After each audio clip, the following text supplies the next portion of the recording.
Hi! Hey! Welcome to Something to Talk About, the show where everything's made up and the points that matter. I have nothing for this. That's right, the points are like, um, Jar Jar trying to not be clumsy. oh, there you go. The points are like me trying to figure out what a Sablabur was because I couldn't find it. I looked up all the Gunganese I could find, and crash into a Sablabur was not one of the phrases, and I still don't know what a Sablabur is. So, yeah. Huh. I'm a little sad because the whole point of me wanting to learn Gunganese for this was to learn what a crash into a Sablabur means.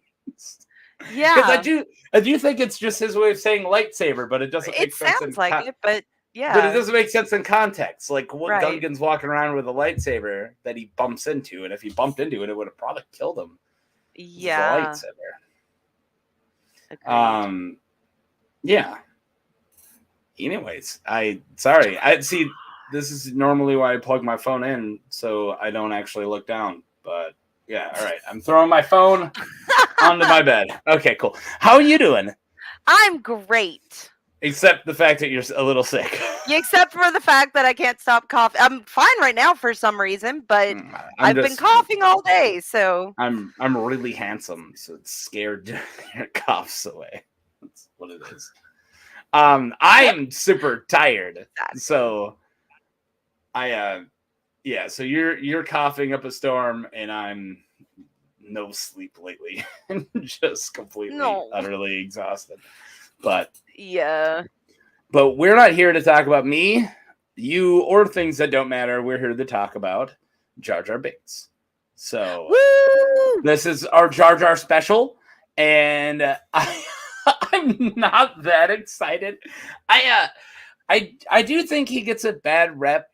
I don't think anything Jar Jar's in is equally bad. I just don't really think he like enhances a lot. I definitely don't think that any movie or any arc, especially arcs in Clone Wars, there are people who are like, skip the Jar Jar arcs. I'm like, don't skip the Jar Jar arcs. Like, don't watch them for Jar Jar, but they happen to just put Jar Jar in some of the best arcs, and you kind of need to. Like, because the Bardotan one, which I know you'll get into, where he's paired up with Mace Windu, and we get to see Mace Windu and frickin' Mother Talzin have like a Sith frickin' magic lightsaber fight. You'd miss that if you skip Jar Jar arcs. Yep. It's really hard to say Jar Jar arcs. Oh, okay. Unfortunately, I locked someone out of my house, so I have to go unlock the door. Yeah, you go do that. I am sorry. No, it's all good. I got nothing to keep everybody. You guys want to learn how to count to 10 in Gunganese? I'll just do the first thing that we were going to do. Yusa not first. Bensa was first. How do you say Ben in Gunganese? All right, guys, let's learn how to talk to 10 in Gunganese. Talk to 10. Count to 10. Learn to count. See? There's the count. So it's una, dui, di, fusa, fif, six, 7, which is not different. Ita, 90, and tenska. And yeah, so I saved the show by learning how to count to 10. That was my improv. I learned something putting this slide together, Marie. Yes. I now know the full name of the Count from Sesame Street. Do you want to know what it is? What? It's Count Von Count. Oh. So there you go. It's weird that I learned that putting together a Jar Jar thing, but it's because I had to put Jar Jar's face over the Count. That's funny. I love it. I like the word for two. Dewey? Yeah, Dewey. And I also like that 6 is Seeks. So just S-E-E-K-S. And I do not know how to pronounce 9. Is it just Nini? Nini? Yeah, it looks like it. And I do like Tenska as well. Yeah, that's it sounds very Swedish. Yeah, I don't mind. I don't mind a lot of these. But yeah, that's learning how to count to 10. What do we want to do next? Do we want to learn a little bit about them? We got a lot of. Hi, Misa here. Hey, Taco and Marie. I like that taco is the same no matter what. It's like one of those words that other languages don't have a word for because it's just slang. You know? But anyways. I do want to show this lovely item. Okay. Oh, yeah, look at him. So he's super old. He's from 1999. And he's like partially dry rotted. But he's still his body is still perfectly good. But he's huge. This guy's like over a foot tall. He's really huge. Yeah, and I like the detail on his arm. Yeah, no, he looks great. Yeah, he has the patterning. Yeah. So he's pretty cool. I like him a lot. I have a couple Gungan minis, and I don't think any of them are Jar Jar. But also, I have all my Star Wars minis in the container that I literally keep my laptop on because it's the perfect height. So I can never show any of my minis off because they're always hidden, which is good. No one wants to see my minis. Maybe once we do a minis episode, because I got a lot. Okay. Do you want to get into his early life? So I really, when I was looking into all these different important parts of his life, I pretty much skipped over Phantom Menace just because the whole movie is basically about him. Mm-hmm. And we're all pretty familiar with that. Do you have pre-Phantom Menace stuff? Pre-Phantom Menace. I don't have anything pre-Phantom Menace. Oh, well, let me tell you what happened. Okay. Boomagasta and crash into a Sablabler, then vanish. That's what happened. Yes. I don't know what any of those things mean. That's what happened. I've heard a couple. So what I've heard is that it was Boss Nass's personal submarine. Sablabler might be submarine. Maybe. Actually, I think I have the word for submarine in here. Oh, wait. Oh, that's advanced stuff. Let's find some not advanced stuff. I got a land speeders at Dawop. Oh yeah, I got a bunch. Ship is a Skabeetle. So I don't know for submarine unless it would be just ship. Yeah. So. Yep. But so that's what I believe happened. Is he somehow ended up driving Boss Nass's personal Hey Blibber submarine, and it crashed. Okay. So maybe he says Hey Blabber and not Sablabler, and I just misunderstood him. Maybe it is talking about crashing into his submarine. Ben says Misa like that doll. Looks like Jar Jar Misa going to talk like Misa all night. Well, good, because we're going to learn some more Gunganese later. So sweet. So submarine's just submarine. Don't worry about it. So I started off with just noting the fact that without Jar Jar, there would be no Empire. Absolutely. Because, as we all know, he proposed emergency powers for Chancellor Palpatine when standing in for Senator Amidala because people around him took advantage of him and manipulated him into thinking that was what Amidala would have wanted, when, of course, creating a Grand Army of the Republic was exactly what Amidala had been fighting against. Or he did all that because he's secretly been working with Palpatine this entire time as his Sith partner. Ooh. That's my... We'll get to that later, but I'm going to toss in but what if Sith throughout most of the night. Yeah. No, it's good. Yeah. It's a good thought. And the other thing was something that I've always noticed that is just so sad is that after he proposes that Palpatine should get emergency powers, so many people in that room clap and are like cheering that he gets a huge smile on his face, thinking he did what was right. He did the right thing. Yeah. Also, think about how many Gungans died by the Empire, him. But I don't know if he is single-handedly. I'm gonna fight this a little bit. Okay. I think his action led to the Empire being made, right? Mm-hmm. But I think that if he didn't do it, the Empire would have gotten made. Palpatine and Plagueis didn't rest everything on Jar Jar Binks. Yeah. Like, let's just face it. Like, they would have found a way to do it. Which I think enhances my theory that Jar Jar was just working with Palpatine the whole time. I almost feel like I should bring up the Sith Lord thing now, so I just cite where it came from right away. So I don't sound like I'm, because I do have the where it has originated on this slide. I wrote some of the bullet points, but there's of course a lot more, and I got my own take too. So the Dark Jar Jar theory was dreamed up by Redditor Lapawaro. Great name. Shortly before the release of Star Wars: The Force Awakens, that's what I heard about it, at least, and that's what this said too. There are times in the prequels that Jar Jar shows force-enhanced reflexes, such as dodging blaster bolts that weren't even fired yet, and knowing there's a destroyer droid behind him when it's been completely silent.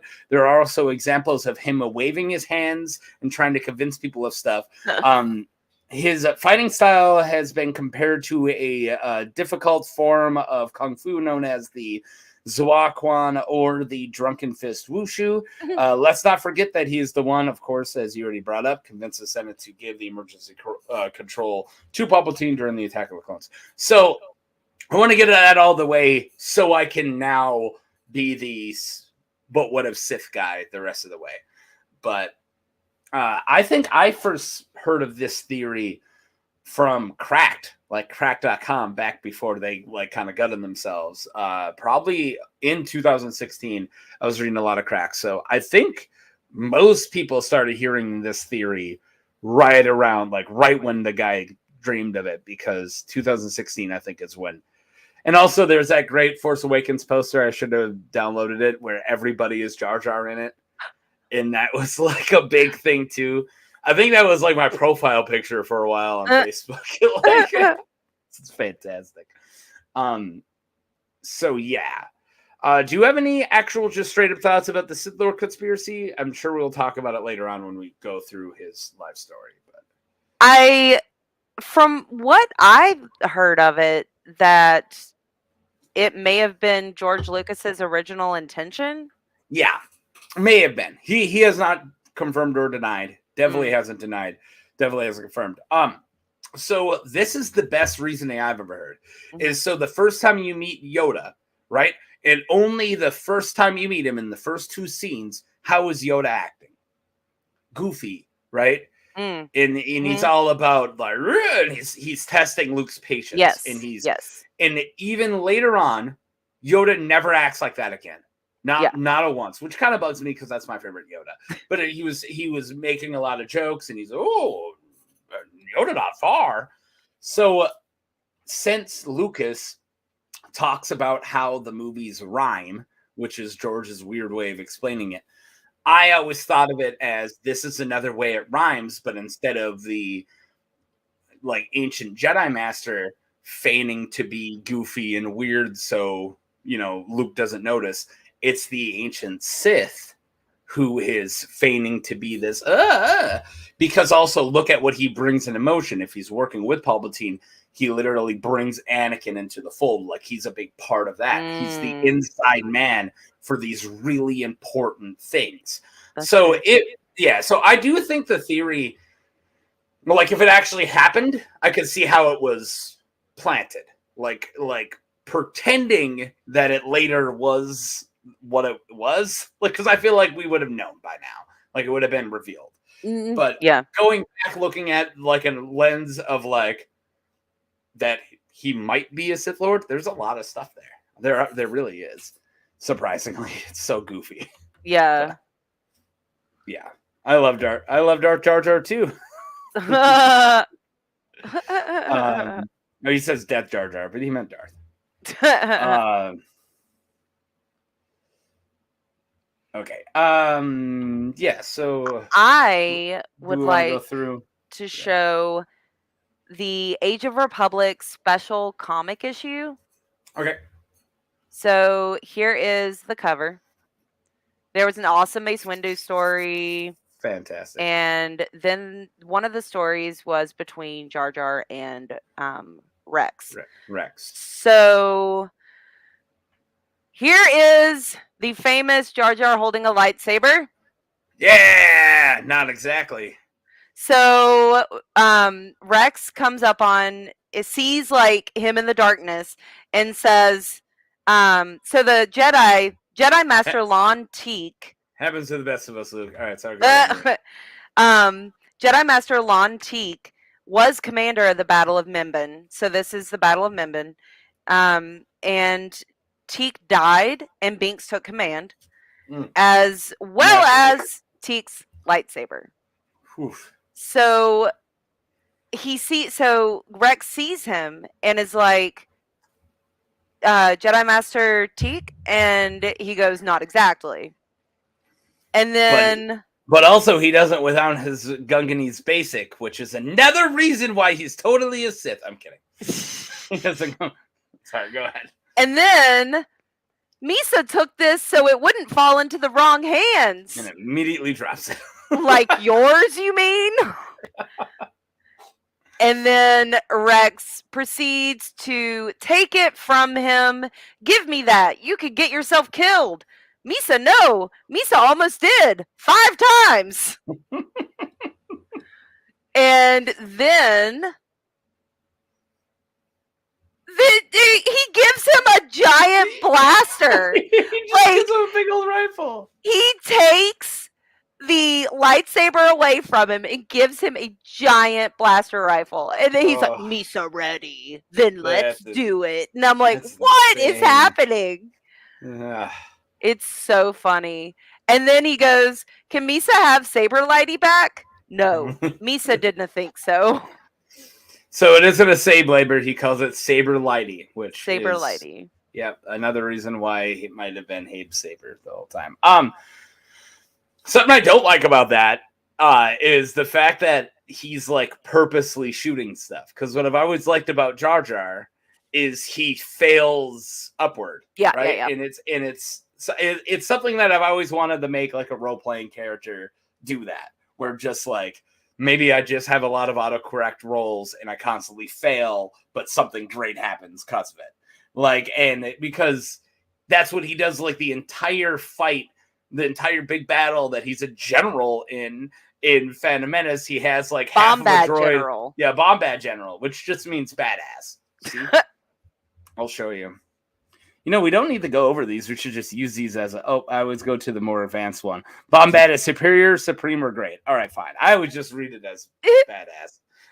Bombad General. You're gonna be a badass general, dude. That's how I always hear it. But has half of the battle droid stuck to him, and then he's like trying to get it off, and then the battle droid's arm holding the rifle is just flailing around, perfectly shooting multiple enemies at once. Another reason why he definitely is using the Force, because there's no way you could pull that off. He's definitely a Sith Lord, 100% confirmed. Yeah. So that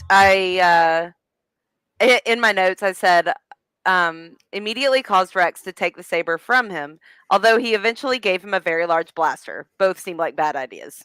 Yeah, horrible ideas. Yeah.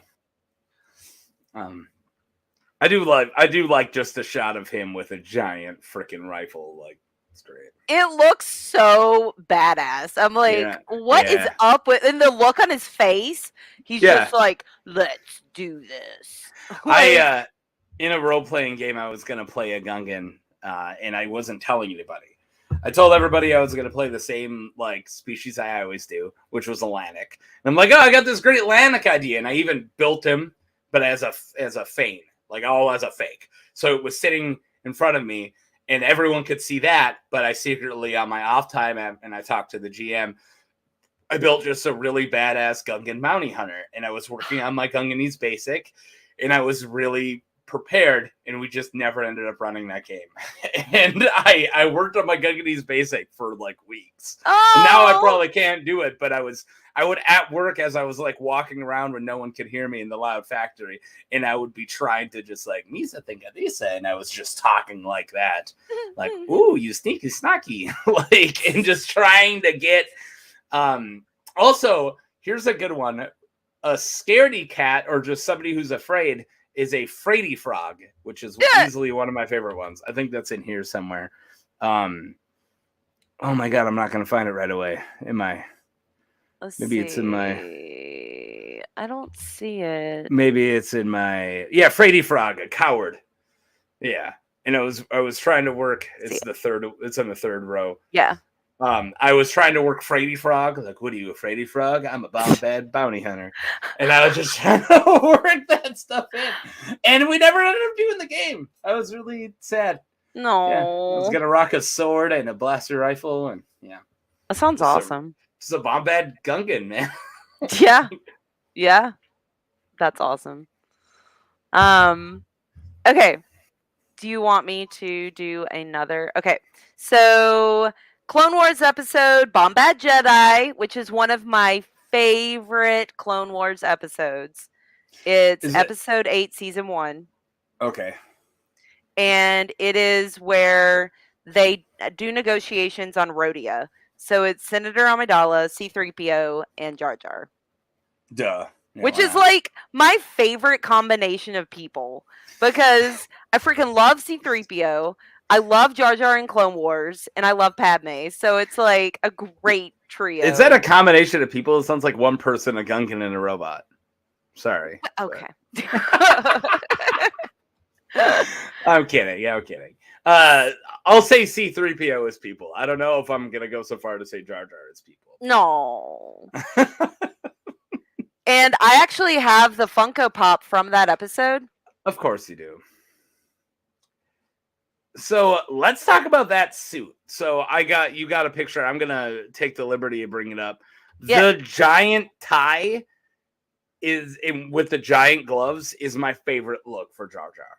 Is that giant purple, like the one he's wearing in your Funko? Like, yeah, that is this giant, huge, broad tie and these big matching, like, surgical gloves. This is my absolute favorite look for him. I think it's nice. It's very fancy. Yeah. And then he has little swirls on his feet, too. I don't know if you can see the swirls. Probably not. A little bit. But, yeah. I think he looks so nice and fancy and formal. Yeah. Like a Bombad diplomat. Yeah. Bombad diplomat. Yeah. So... Padme, C-3PO, and Jar Jar go to Rhodia to ensure their allegiance to the Republic. And although Padme was a close friend to Anaconda Farr, the Rhodian senator, Anaconda Farr had made a deal with Nute Gunray not long before her arrival that would result in food supplies in return for Rhodia's allegiance to the Separatists. Yeah.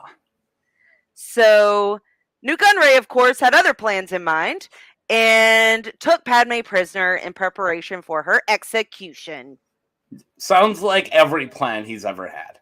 Yeah, pretty much. All right, we're going to go get dinner, and then afterwards we'll kill Padme. Pretty much. Yeah. All Nute Gunray ever does. Yeah. And Jar Jar and C-3PO were asked to stay with the ship, which is a bad idea. So... Yeah, they were attacked by battle droids and a crab droid, and in their escape attempt, Jar Jar destroyed Amidala's yacht with a magnetic crane.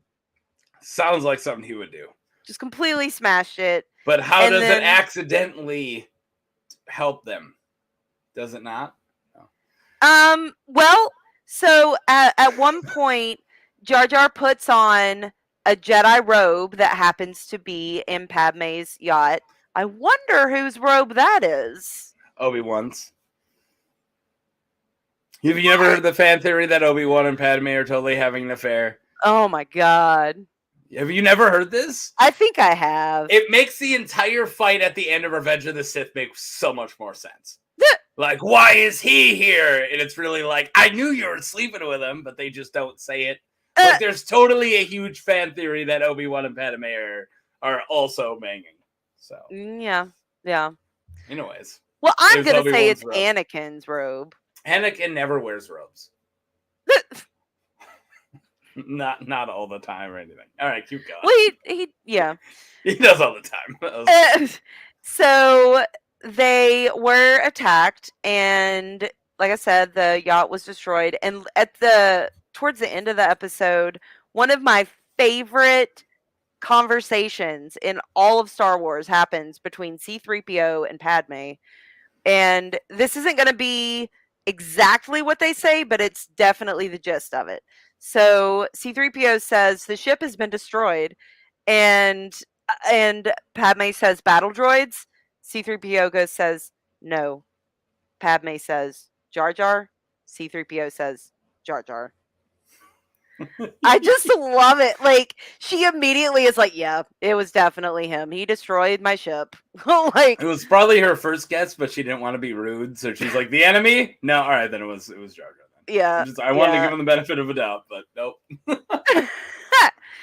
And of course, the battle droid's mistaken for a Jedi since he's wearing the Jedi robe.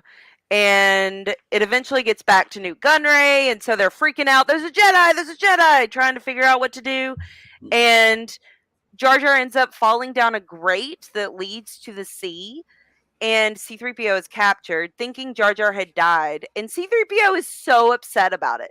He's so upset that Jar Jar is dead.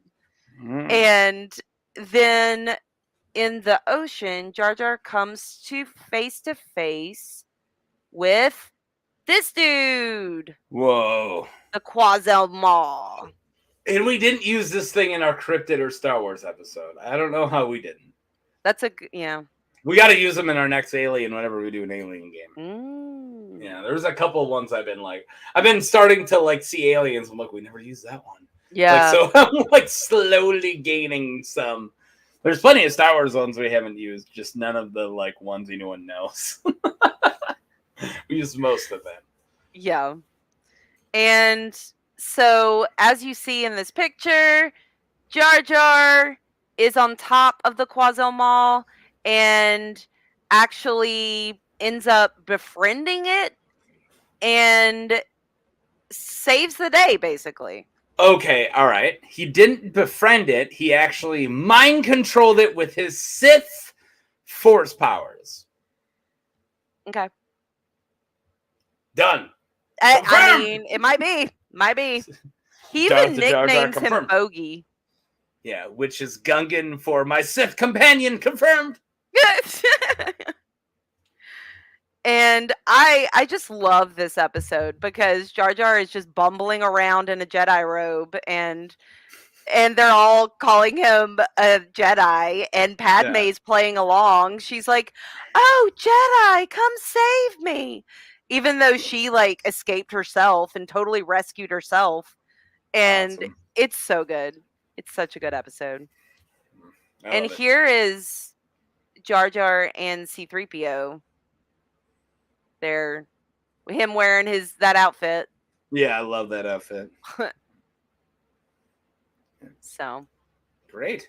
And that's all of that. How many episodes is that arc? Just one? I think it's just one.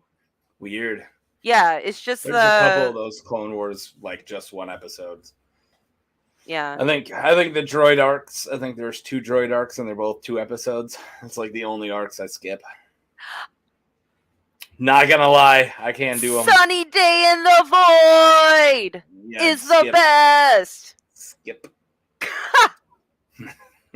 I'm sorry, but I have 3 favorite arcs that I will go back and watch.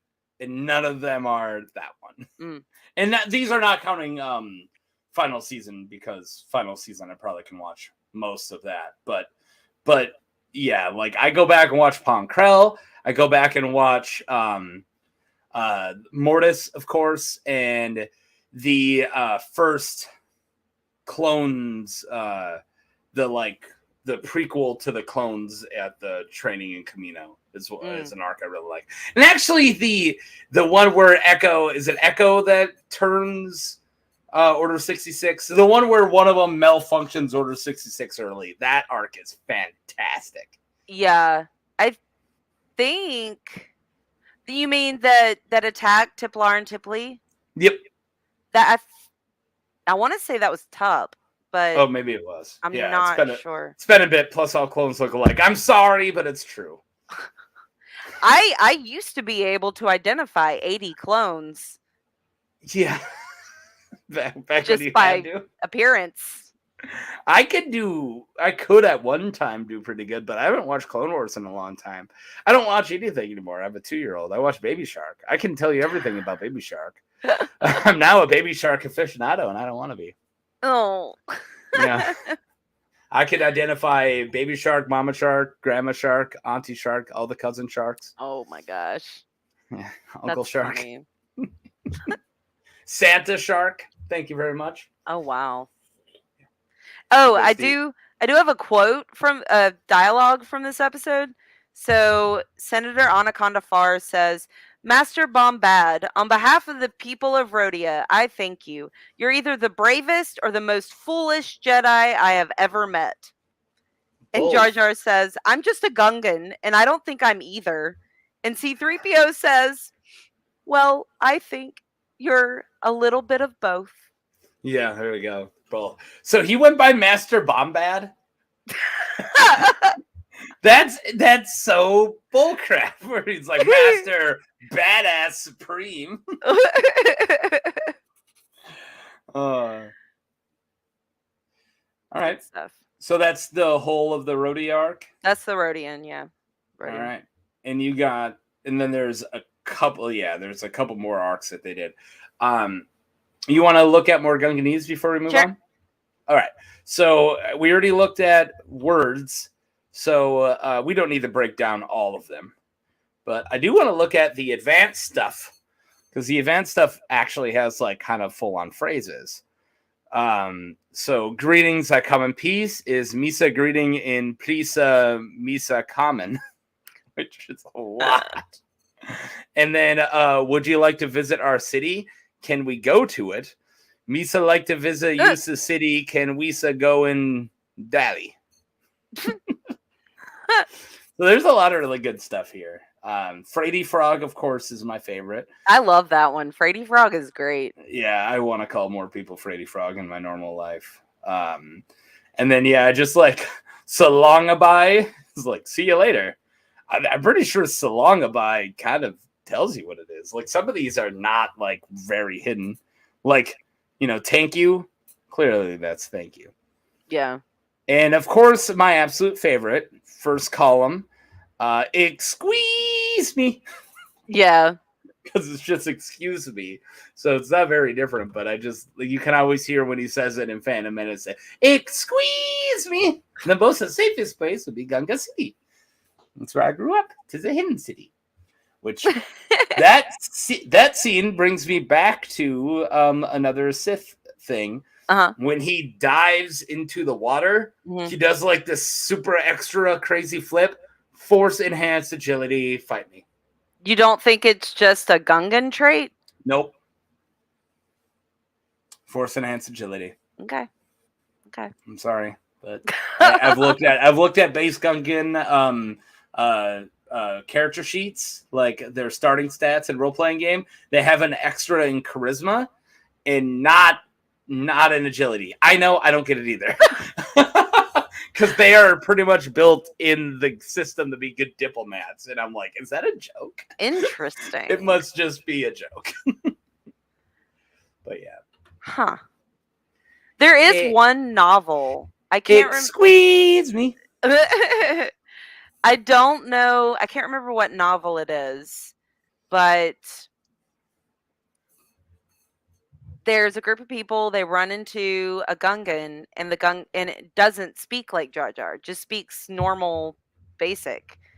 And they're like, they were trying. That's what happened. They were talking to this Gungan, as if this Gungan talked in that dialect. In Gunganese Basic. In Gunganese Basic, yeah. And the Gungan was like, "What are you doing? I don't talk like that." It was just like real normal deadpan, like, and it was interesting. It was a little weird, but there, I kind of do it makes sense because it's an accent, right? Like it isn't like I know what Star Wars likes to do, and especially people like to take species from Star Wars, especially when they do role playing. And this goes from like all types of role playing, like even D&D. Orcs can only be this way, elves can only be this way, dwarves can only be this way, Gungans can only be this way, Wookiees, blah blah blah blah blah. Oh, you're making a Wookiee? Well, he needs to either be a pilot or a big brute, right? But that's just not how reality is. That's like true. we have people from the cultures that they grow up in might be better at one thing, but that doesn't mean that everyone's unique, right? Like Yeah. people Good who point. grow up in a culture where, you know, no one ever drives a car might see a car, learn how to use it, be a really good mechanic. Hey, that doesn't make sense, but it does because that's what people are, because everyone adapts into what they like. So why wouldn't, I mean, I'm sure there's plenty of people who grew up in frickin' like thick Oklahoma accents, go to Yale and drop that accent immediately because they don't want people to hear them talk like that. And I'm sure there's Gungans who are like, all right, Misa, see you later. Oh, okay, good God, I'm getting rid of that accent right now. Like the second they join, you know, a normal, not normal society, but non-Gungan society, that they drop that accent. I don't know why not. You know, there's plenty of people who drop accents or change, you know, who they are. And I just don't like the pigeonholing, you know, of races. Not to make this political, because I'm literally talking about Star Wars, but yeah, the idea that one species or race in Star Wars has to be one way. Why isn't there Gungans who are nothing like Jar Jar? There should be. Yeah. You know, and also we only know Gunganese Basic from those Gungans, but there is. Boss Nass is not the only leader of Gungans. That's not the only Gungan society, is it? Like, it can't be. Yeah, I was thinking about that. I was like, is there another lake that has... It's a full-on planet. Yeah, like, exactly. There's gotta be more native Gungans. Lakes for them to live in. So I'm curious about that, honestly. They really just call that a lake? Lake Pyonga. How is that not an ocean? It literally goes like through the core of the planet, like it's the majority of the planet. It's a big friggin' lake. Like, True. Like the Great Lakes are like this much of our planet. Yeah. This is like a little lake that is the entire inner core of the planet. Yeah. It's a big lake. It's a little weird. Yeah, it's a little odd. Through the planet's core. That is so creepy when he says that. Yeah, why does Boss Nass just go evil sometimes? And it's so weird. You're going through the planet core. It's like, all right. Yeah. Yeah. Okay. So I'll talk about, just briefly, the Clone Wars episode, The Gungan General, episode 12, season 1. And lots of season 1 with Jar Jar. Well, it jumps forward. So essentially, complete buffoonery leads to the pirates' defeat. Yeah, of course. So, you know, this is a conversation between an unnamed clone trooper and Commander Stone. So they say, he's probably going to get himself killed. Don't worry, he's smarter than he looks. See, people recognize that in him, and I don't think that he's smarter than he looks. I really don't. I don't give Jar Jar a lot of props when it comes to his own mind. He's just the luckiest dude in the world, or in the galaxy. Yeah. Like, I think he it doesn't purposely, but he just constantly makes the situation worse. But his luck somehow always flips it. Like, he just bumbles and then grabs onto a tank and just happens to knock the tank over, and he's like, ah! Like, which leads me to believe it's all an act and he's a Sith Lord. Confirmed.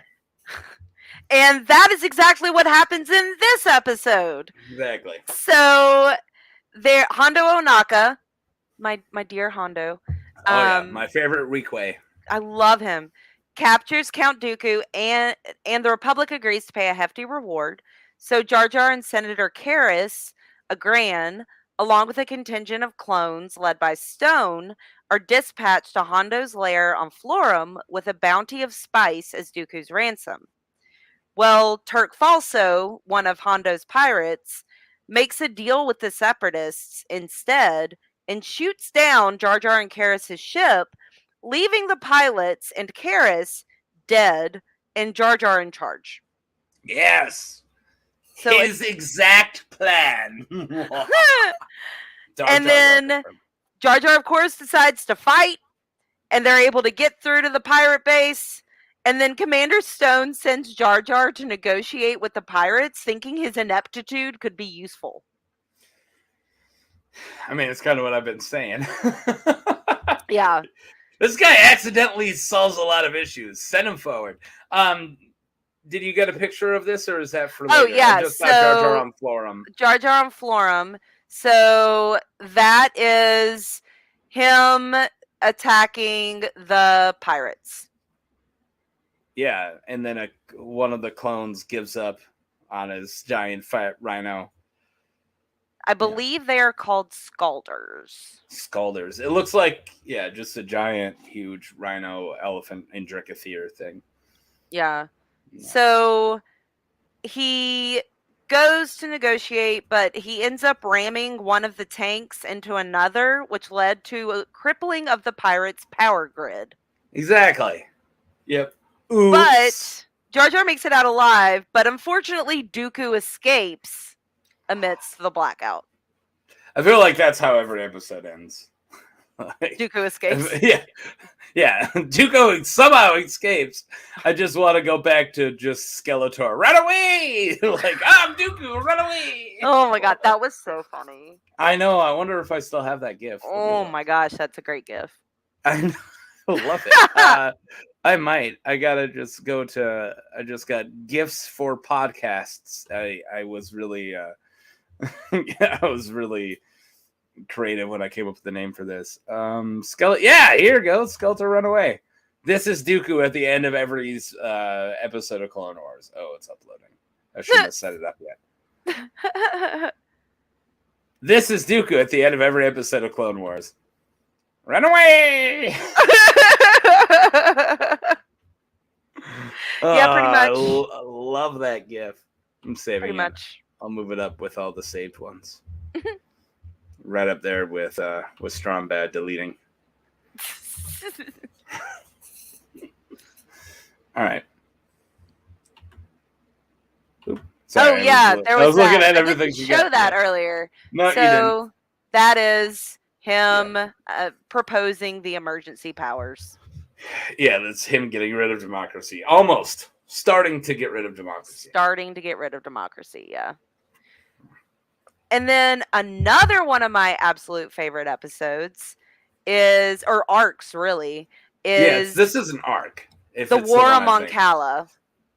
Oh, never mind. That's not the one I thought. Yeah, so I thought we were getting to the Bardotan one. I put this... The pictures, I put them wrong. Wrong. Okay. So War on Mon Cala, we had so Gungan Attack is episode 2 of season 4, and Prisoners is episode 3 of season 4. And the Gungan Grand Army comes to Mon Cala to help aid the Republic. So the Quarren have sided with the Separatists, while the Mon Calamari are sided with the Republic. King Yas Kalina is assassinated by Riff Tamsin, the Carcharodon, the big shark dude.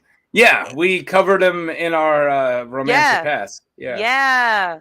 And what did we say? Did you say Romance or Pass? I think I passed.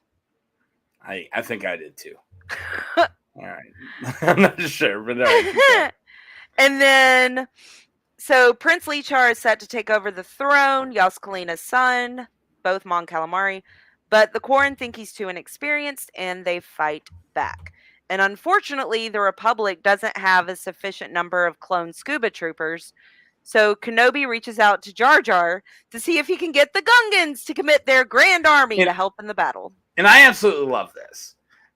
So me and my old friend who I used to run Star Wars role-playing games with were watching this episode. And we just randomly were like, wouldn't it be cool if there was a rebel, like part of the Rebel Alliance, like a specific aquatic, like fight force, like specifically because there's a lot of aquatic planets that the rebels had to fight the Empire on. And I was like, okay, so it's just like one company and it's all made of, so we just made a list of every aquatic species that were playable at the time. So it was like, you could be Gungan, you could be Aqualish, you could be, Mon Calquoran, and then it was like all of them, Turgurton, not Turgurton. What's the vice guy, the blue dude? Chagrian? Chagrians are aquatic or amphibious. So we just made a list of all these different amphibious, and we made it like, I want to say 3 sessions in. It's one of those games. But it was just all trying to do Hoth, but from a different point of view. And it was the aquatic squad made it to Hoth, because everyone went to Hoth, part of the Rebel Alliance. It's where they're all hiding.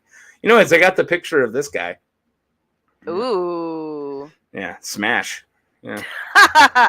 Get it.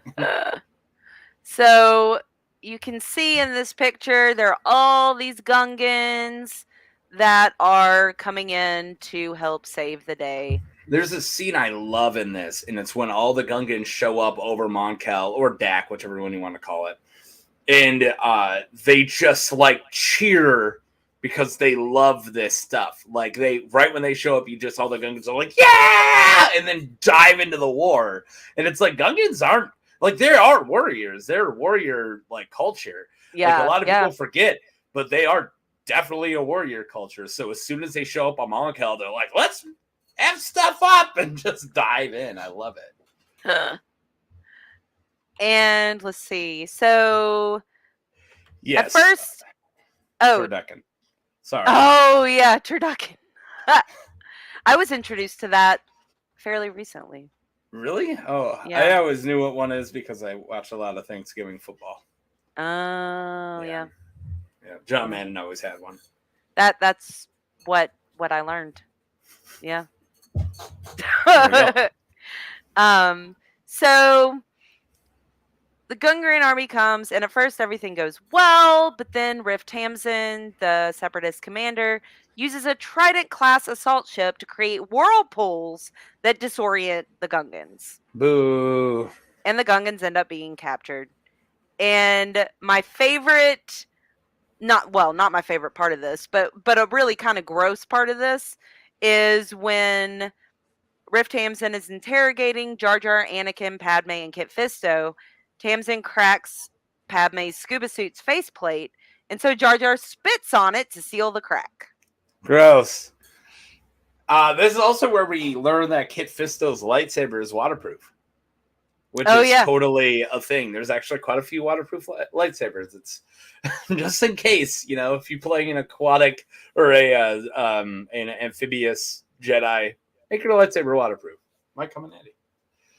Exactly. Yeah. Also, I love Kit Fisto. Kit Fisto's pretty great. Yeah. He has that great smile. Yeah. Is he not played by Phil Lamar? I'm pretty sure he is. Phil Lamar is typecasted as Aquaman. I think Zachariah Jensen. What? I thought that was Phil Lamar. You sure? Oh my god. All right. I'm not 100% sure, but I don't remember that name. I thought I was 100% sure. You don't remember Phil Lamar? I don't recognize that name. Yeah, he does a lot of... Here, I'm looking up right now. Yeah, absolutely. It came up right away. Yep, Phil Lamar was Kit Fisto. Okay. Yep. Okay. Also, Bail Organa. This is random. Huh. Yeah. Okay. Oh, sorry. Keep going. So here is eventually they defeat the Separatists and Lee Char kills Riff Tamsin. So In Rift Hansen is the shark dude. The shark dude. Yeah. Yeah. Yeah.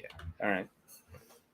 And his Jar Jar's quote after he seals the crack in Padme's helmet, she says, "Jar Jar sealed my helmet with his," and Jar Jar goes, "Yes, Isa Gungan waterproofing.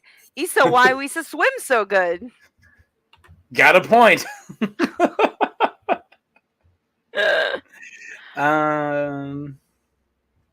Yeah, I would just gotta make sure, but yep. Oh, and Tales of the Jedi, he did Bail Organa, but in Clone Wars, he was Kit Fisto and many others.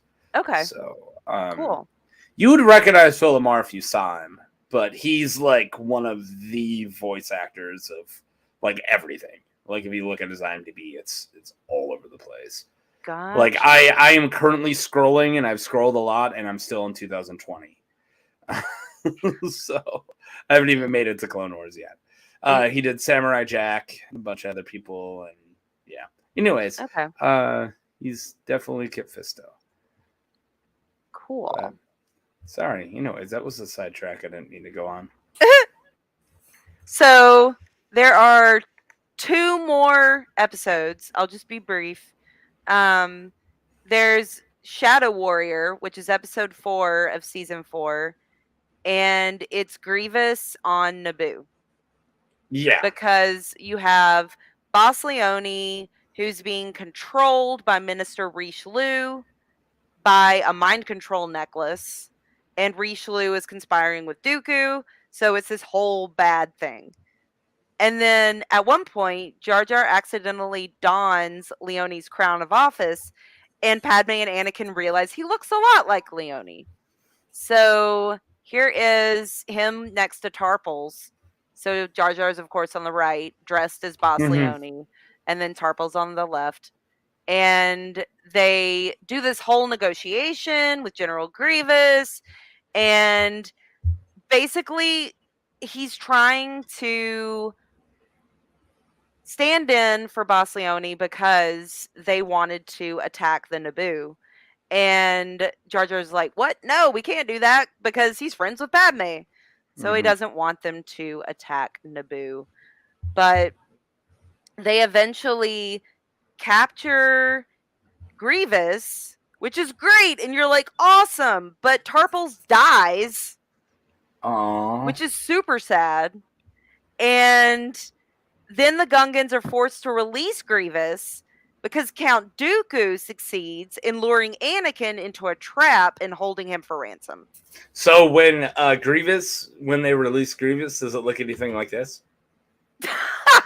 Pretty much. That's kind of Grievous's shtick too. Yeah, that's another, like, we capture Grievous and you're like, run away. Like, Grievous always, he crawls away normally. Yep. Yeah. So all those, bad things happened.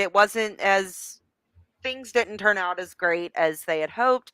But despite these setbacks, Jar Jar is praised by both Boss Leone and Queen Niutni for restoring peace between the Gungans and the Naboo.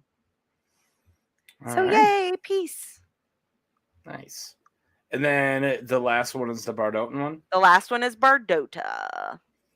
So here we have Jar Jar and Queen Julia. Yeah, I do like that their race can intermingle. Like that Bardotans are just so close to Gungans. Right. Yeah. Yeah. So we never really find out what their real history is between the two of them. No, but apparently and it's not even it's totally just unspoken between them. Yeah. Where he's like, "Oh, I want to go. I like the queen," and everyone's like, "Okay." And it's like, "Oh, by the way, we bang." And I think it's because she's loves his less complicated, and he's just charming, and he's not, he's how can I say it? Sometimes simple is great in a partner. You don't have to work too hard. They're never gonna conspire. He's just like, yeah, let's do whatever you want to do. Like, they're never gonna argue over what to have for dinner because Jar That's Jar would just say, true. whatever my Queenie likes. Doesn't he call her Queenie too? Yeah. And I don't think it's written in my Gunganese, but he does call Mace Masterin Mace, and I love that. Master and Mace. Masterin. So there it is. Okay. So this is a crazy arc where you have Mace Windu, you have Mother Talzin. And like I said, it's up there for me. It's one of my favorites. It's a good one. Yeah. And so basically you have several Dagoyan masters are disappeared on Bardota, and the planet had a prophecy that if these masters were not returned, a great darkness would descend on the planet. And Queen Julia distrusted the Jedi, so she sent for Jar Jar to help. Yeah. And Mace Windu comes along for the ride, but pretends to be Jar Jar's servant. I like that they found like a less low profile Jedi, like literally the battle master. Yeah, right. No, he's not a battle master. He's the second in command, like, of the entire council. Like, he's pretty much like co-grandmaster. Like, how that's like the vice president just like fitting in, no one realizing, blending into the crowd. Like, why choose him? Like, there's plenty of like, choose Sindralig. No one knows what Sindralig looks like. Yeah. Like, well, Well, you know I what do. Sindralig looks like. He's the battle master. That's why it was fresh in my head. Yeah. And I love how that as soon as Jar Jar meets with the Queen, we immediately are like, whoa, strong romantic feelings. Immediately. Aren't they immediately like, ooh, my Queenie? Like, wait, whoa. Yeah. And Julia gets kidnapped also, so Jar Jar goes to try and save her, and he is captured, of course, and put in a cage. And Jar Jar contacts Mace, but the cultists quickly destroy the comlink. So Julia and the Dagoyan Masters are also in the cages in the cultist lair. And of course, Mace Windu arrives and basically saves the day, because that's what he does. And is this when he has an awesome lightsaber fight with Mother Talzin? Or is this later? So then the cult leader manages to flee the planet with Julia. So Jar Jar vows to rescue Julia with Mace's help, and they end up finding Julia on Zardosa's Styx, which is a moon, and that's where they discovered that their plan was to suck the life force out of Queen Julia and give it to Mother Talzin. Yeah, creepy. Because, all Night Sister stuff is all about, like, sucking the life force. It's all, like Night Sister magic is creepy. Like, it's all the creepy stuff. None of it's, like, fun magic. They're never like, hey, what card is this? Is this your card? It's never that kind of fun magic. I always like, oh, well, we're going to freaking self-sacrifice and suck all the life force out of this, and this is your card now. Like, yeah. It's lame magic. It's what I'm getting. It's lame life absorption magic. Life absorption magic. And so Jar Jar eventually saves Julia while Mace fights Mother Talzin. Yep, and that is a reason why a lot of Legends, especially like lightsaber versus video YouTube channels, hate TCW, because out of nowhere, Mother Talzin is all of a sudden like going toe to toe with the greatest lightsaber duelist of the Jedi Order, like, period. And it's like, wait, how is some person who we've never seen use a lightsaber before just like, with Mace? Like, she's super powerful in the Force, and I get that. And she's even been considered like close to Palpatine level when it comes to just like raw Force. But that doesn't make you just a master of the lightsaber. Like, but that's one thing that bugs a lot of people. And that's why you'll never find a Mother Talzin lightsaber fight versus battle because no one wants to touch it. But I get that. I will one day. Mother Talzin versus Kylo Ren. Oh, that'd be a lot of emotion in that fight. Yeah, no, I just went with raw emotion and not good lightsaber skills. That's what I went with. I think Kylo's a really bad lightsaber duelist. I'm sorry, but he is. Yeah. He wins in a lot of stuff. He's really powerful, raw force. He's like everything's a sledgehammer with him. You know, like he has like no fine tuning of any of his force abilities, and then he's very force heavy when it comes to his lightsaber battle. Like he's constantly grabbing you, pulling you in. That's true. Like he fights Nyman, in my opinion, but he's a very strength based, less finessing version of Nyman, like very Digenso Nyman, but he will use it as little as possible. Like his lightsaber's there to look cool until he needs it. But anyways, that is not what this show is.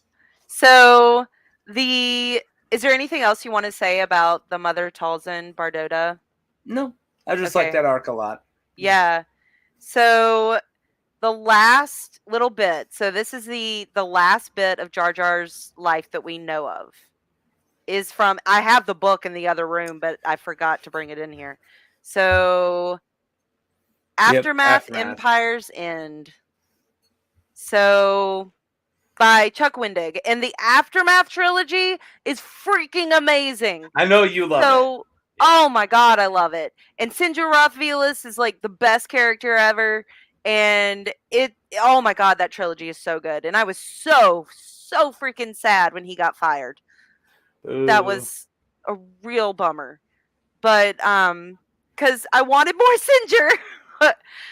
But in this book, it has like little interludes. So it's got the chapters and the little interludes that kind of tell you what's going on in the galaxy. And it takes place 5 ABY, so 5 years after the Battle of Yavin. And Jar Jar was exiled from his home for a second time because of his role in aiding the rise of the Empire. Granted, like I could see that. Yeah.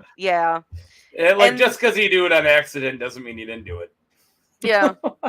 And so Jar Jar ends up, I'll say this. He performed in the streets of Theed as a clown who was popular with children, but not so much with their parents.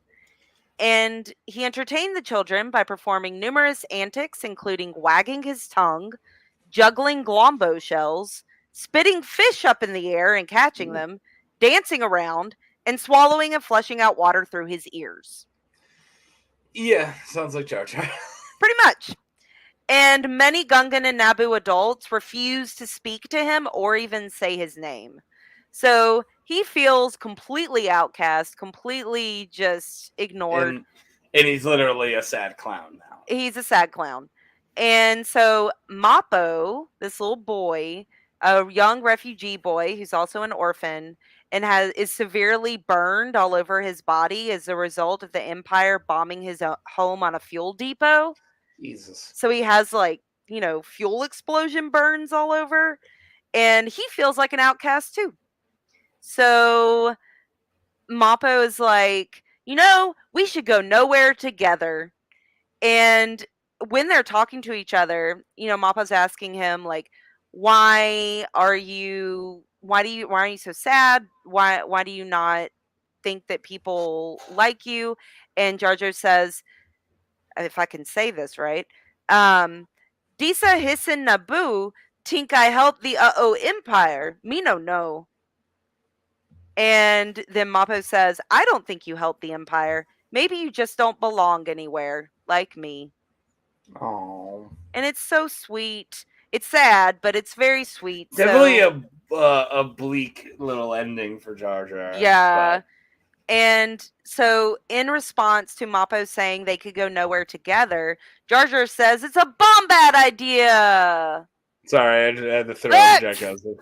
Yeah. Oh my goodness. Can you not wag your tongue at my kid, please? And then Mappo asks Jar Jar if he can teach him to be a clown, and Jar Jar gratefully accepts Mappo's request and the boys' friendship. So two outcasts come together and they're friends. Yeah, it's a bittersweet ending. But yeah, and it could have gone worse. I mean, no one in like the Star Wars prequels really has a good ending. That's a good point. Padme. Oh yeah, dies. Oh yeah, does he? He gets tossed in a. Wait, he ends up in Rise of Skywalker. That's the worst possibility you could have. You said prequel. Oh, I guess in the prequel, yeah. Palpatine won the prequels. Yeah, he did win. Good point. Now. All right. Do you got anything else before we talk one more about kind of okay? Oh, one more thing. Yeah. I have this guy. another little dude, and he makes noise. That's actually the sound he makes when he jumps into the water. Yeah. Yeah. That's pretty good. Pretty good stuff. So I want to talk about a little more serious stuff, but I actually did some research and I learned some stuff about it today. So a lot of people had issues with Jar Jar's characterization, and especially Gunganese basic and how a lot of it's like old like Ibonics, like even Southern Ibonics, specifically like kind of African Americans and freed slaves. If you want to go to Mark Twain, like the character Jim in those, like he's very speaks in that way, and like Lucas was accused after this movie came out of him being kind of like a racist stereotype, which I completely see. Yeah. And I'm not going to say whether it is or whether it isn't. That's not what I'm here for. I just wanted to bring it up, as that was one big thing about Jar Jar. And since we're doing the Jar Jar special, we can celebrate him and also bring up some not as fun stuff. But in reading today, the guy who played him, this guy, Ahmed Best, actually said that Lucas explained to him that the way Jar Jar speaks is based off of Lucas's kid when his kid was young and his dialect. So like like he's like, maybe it was an accident that people are seeing it that way, but it was more literally based on toddler dialect, which it can be both. Like I can say I didn't mean to say this, but if that's how it comes off, it still comes off that way, right? Like, and I do think of it as both. I don't think of Lucas Nemodians aside and Watto aside too. There's a couple. Yeah.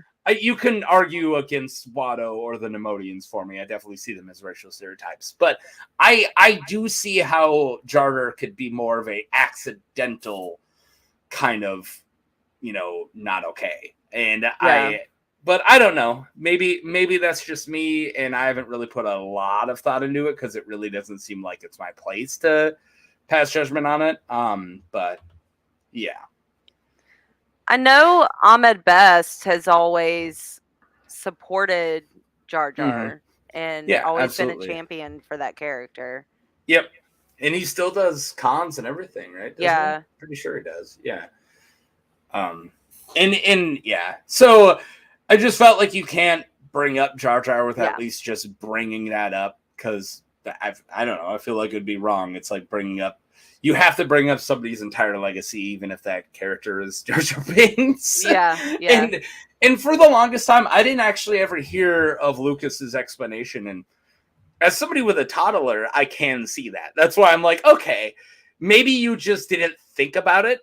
Yeah. Like, and that's it. It could come from that place. So like, hey, we'll make him talk like a toddler, and then he kind of gave him like the same storyline as like Jim and Mark Twain of being like a banished and being like an outsider, and also with them. And I'm like, all those things could be like coincidences. They could. Yeah.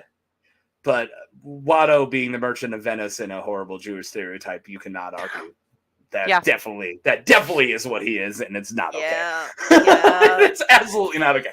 And same with the Nemodians being horrible Asian stereotypes. But Yeah. I could see how Jar Jar was just accidentally horrible. Right. Yeah. That's interesting about the toddler speak. Yeah, I didn't know that know today. that. I literally read that today, and I was like, oh, okay. Yeah. That makes Well, sense. and you would think that if Ahmad Best, you know, who is African American, like is a black guy, like you would think that if he felt like, wait, is this just a racial stereotype? You think he would have backed away, like Right. like you know, he has a mind, and he would have been like, wait, what the? I'm not doing this. Yeah, so I'm assuming it was just like a really horrible perfect storm of coincidences that ended up like people are like, wait, what are we doing here? Yeah. But yeah. That's it. I just had that fun thing to end on. So should we? Yeah, there we go. Is he saying bye? I was gonna look for the word bye here. I guess we can say see ya. So long goodbye. So long goodbye. Is there another goodbye here? This one's the best one. There's a lot in here. I like Palos. Palos. Oh, and I also like looky. Looky, there's the Jedi's arriving. Yeah. Yeah, Lookie's great. Yeah, Palos as friends. And yeah, I guess the best. Wait, go back. Goodbye. Oh, yeah, all right. Oh, I see. I get it. Hot. Okay. Hot meaning cool or great. I just saw cool real quick, and I was like, wait, what?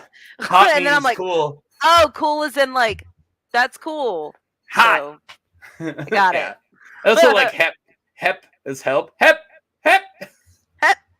And it took me so long to catch that Hissin is human and that Mechaniques is droids. I knew Mechaniques, but Hissin, I didn't realize Hissin was human. Yeah, and that's Boss Nass goes, you said make a something with this and Hissin? This human? Yeah, no, it's good. Oh, that makes it make a lot more sense.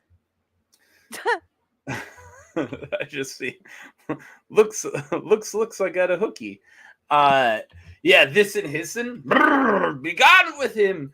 Yeah. Now here's something that isn't fully said. Do you think that Boss Nass is a different race of Gungans, like a different nationality of Gungans, or is he just a fat Gungan? Okay, so they did fully say that in canon that there's two different ones. Two different. Because for a while there was two different ones and two different subspecies in Legends, but there wasn't two different subspecies in canon, so they finally did that. Yeah, because all right, the last time I did research on it, they were like, no, he's a fat Gungan. Like that's all it was. That he wasn't actually a different. So different, like extremely different. But you can see that he just has his big ears like tied back his ponytails, which is hilarious. Yeah. But I'm pretty sure he's in Curran. Yep, he does say that's hot, like how Paris Hilton says that's cool. Yep. Turns out Paris Hilton and Jar Jar Binks pretty much the same person. Oh my God, she's going to accidentally destroy democracy somehow. Oh God. No. Oh no. I could see it happen. That would be so bad. This world's chaotic enough. All right, is there any other fun stuff or less fun stuff? Or are we good? I think that's everything. My hair kind of got a little crazy. I pretty much went through most of my favorite episodes of Clone Wars. And I got to just, copy and paste a bunch of funny words. That's all I did. I've been working a lot.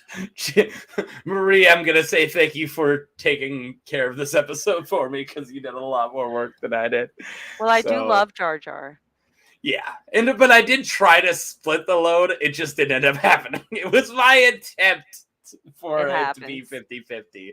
But you're like, I wrote all this stuff, and I'm like, earlier today I put these 5 slides together. That's all I did. I downloaded the fish guy on the spot. Yeah. That's all I did. Okay. Shark dude. Well, we have something going on Thursday that we can talk about, because this Thursday is the Geek Gauntlet, and it is humans. And I don't know if you've seen it, but I do have the first poll for the first round 1 match. It's already on the channel, so go and vote on that if you haven't yet. And it is Black Noir from the Boys TV series versus Snake Eyes from G.I. Joe, and that is the first round match. I have the poll up. Tomorrow I'll do another one. One of these days I'll have to do 2. But yeah, you're right. We have never seen Paris Hilton and Jar Jar Binks in the same room. I'm assuming that's what you meant. But yeah, if you haven't yet, go on to the channel you're already on. Go to the community page, vote, and yeah, Marie's gonna be in the Geek Gauntlet. I actually invited Soda. I thought I already did, and he said no. And I did a show with him yesterday on this channel, and I was like, "You can't make it though, right?" And he's like, "No, I'm free next Thursday." I'm like, didn't you say no? He's like, "No, you never asked me." I'm like, "I never asked you. Oh, you want to do the Geek Gauntlet?" So I invited it so Soda could do the Geek Gauntlet. So, and then Ben in the comments is also in it. Sweet. So, yeah. Whoa, mind blown. Jar Jar Hilton confirmed. I love that. You know, it wouldn't need as much convincing if I tried to convince you Paris Hilton was a Sith Lord. Like, you would just immediately. Oh, yeah. Yeah. We confirmed Jar Jar as a Sith Lord like 4 times. So that's true. That's true.